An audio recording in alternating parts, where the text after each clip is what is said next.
Well, Victorians really loved the holidays. And of course, the Christmas tree was introduced by Prince Albert to his family, Queen Victoria, because that came from his German homeland. So they introduced it in England, they brought it over to the United States. So we now are able to see the different versions of the Christmas tree that originated in the Victorian period. In the Perry House, which is 1876, it's a small tabletop Christmas tree. Later and later in time, the trees get larger, the decorations change, of course.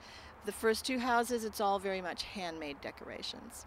And then as we come into this house, which we're celebrating 1956, now we have all the tinsel and lights and, the plastic and the aluminum that everybody thought was so wonderful in the 50s. We're making great progress. But I thought I saw a 1958 Christmas tree or something like that. Something like that, exactly, yeah. Very, very aluminum, bright, silver.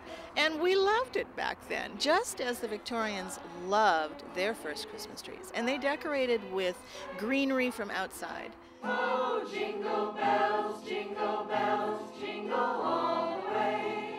Oh, what fun it is to ride in a one-horse open sleigh. Jingle bells, jingle. A holiday celebration worthy of Charles Dickens unfolds in Los Angeles as Heritgage Square welcomes the festivities with their annual Lamplight celebration. We are celebrating in a traditional Victorian merrymaking tradition. We're starting in 1876 in a house down the street, and we are moving up. Once we get to this house, we are in 1956. So we're traveling across time, visiting the people who lived in these buildings, in these homes, during all of those consecutive years. 1876, of course, was the bicentennial of California. You're going to see a beautiful decorated dining room celebrating that, our statehood. We're going to be visiting with the owners of that home, dancing, singing in their beautiful ballroom. We will then come into 1887 and be more into the more modern times in the next home. So we travel through time as we go from house to house, celebrating Christmas, the holidays in Los Angeles, in Southern California, as the residents of these buildings would have celebrated back then. It sounds like a very romantic holiday. It's a wonderful holiday. You will love it. When you see the production, when you see all of the different players and all of the different stories that are being told, these are true stories that we're going to be hearing. We're going to be talking to the people who lived in these homes, learning about things that happened while they lived in Los Angeles during their particular period of time.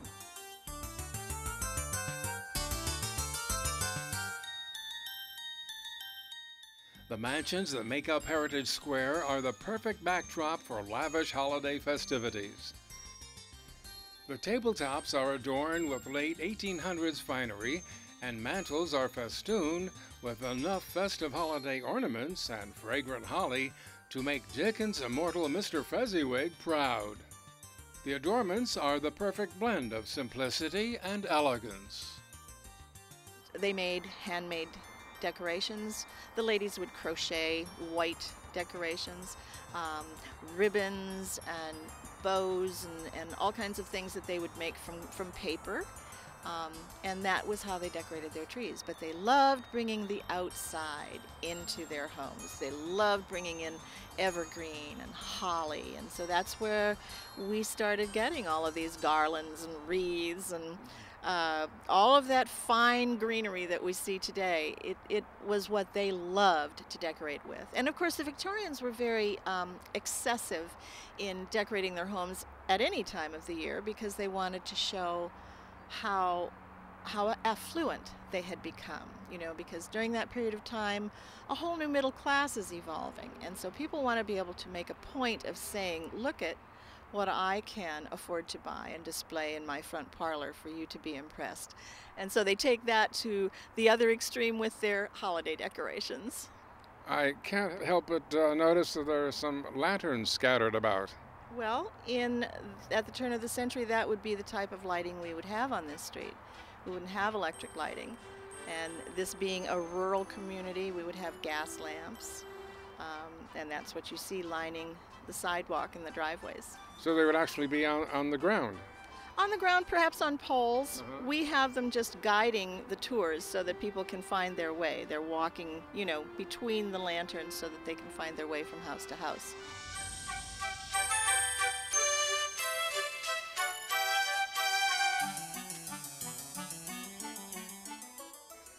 Now, you can't attend a lamp lighting celebration without lighting one of the lamps yourself, especially with a little bit of instructions and some last-minute assistance from the Lantern Police. Through the assistance of the staff here, I've been able to actually light a lantern. At night, the cobblestone walkways are ablaze with the warm and inviting glow of the holiday lanterns. Winding their way around the grounds, they illuminate the various homes, creating a festive pathway of holiday cheer. Those lucky enough to glimpse Father Christmas relish his colorful tales as he shares stories on the origin of many holiday traditions.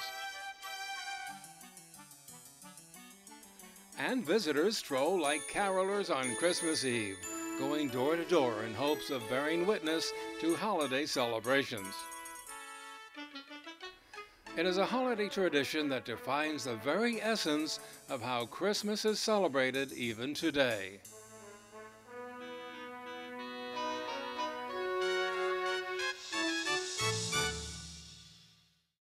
Walking through all this then is really quite an education, I would think. It is, absolutely. I learn something every year when we have this production because our script writer, Danelle Garrison, does a tremendous amount of research. We decide what the theme is going to be, and then she does research on the family, what was happening in Los Angeles in 1876, what was happening in Los Angeles in 1887, anything that was newsworthy and happening here in northeastern Los Angeles. We incorporate those kind of exciting little pieces of information into the script that people don't normally know about. And a Happy New Year. We wish you a Merry Christmas. We wish you a Merry Christmas. We wish you a Merry Christmas and a Happy New Year. Christmas is a wonderful time of year. Open a book. Find out how wonderful and interesting and exciting all the tidbits are. Know why you're doing the things you do at Christmas time. And remember the less fortunate.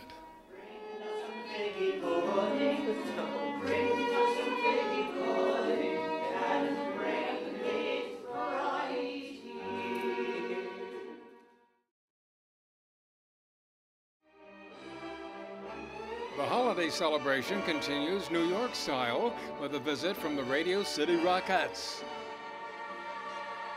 Stay with us as these legendary dancers from the Big Apple kick up their heels to bring holiday cheer to Southern California.